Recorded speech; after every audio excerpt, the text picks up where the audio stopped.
Erich Fromm believed that the way we live, think, and even love comes down to two very different modes of existence, having and being. At first, those words sound simple. Having means to own, being means to exist. But Fromm wasn't just making a grammar lesson. He was pointing to two opposing ways of living that shape human happiness and misery. The having mode is when life revolves around possessions, control, and accumulation. People in this mode measure themselves by what they own, what they can hold, and what they can dominate. I have knowledge, I have power, I have love.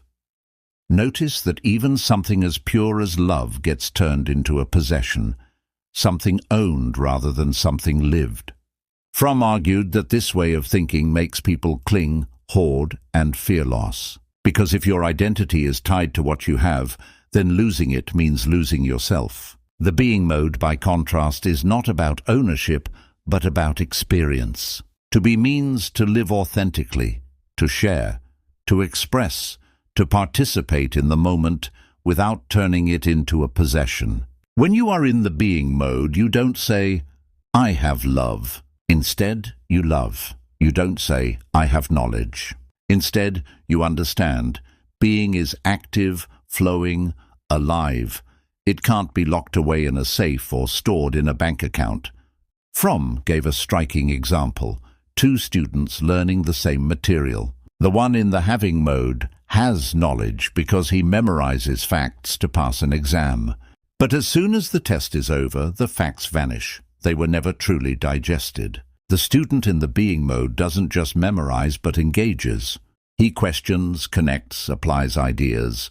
The knowledge becomes part of his thinking, part of his being. One hoards words, the other grows through experience. This distinction cuts across all aspects of life. In relationships, the having mode clings, you are mine. It treats love like property, which leads to jealousy and fear. The being mode, however, lives love as a verb. It is a constant activity of care, respect and joy in the presence of another person. Love in the being mode grows stronger the more it is given. In the having mode, the more you try to own love, the more fragile and suffocating it becomes. Fromm also tied the two modes to the modern world.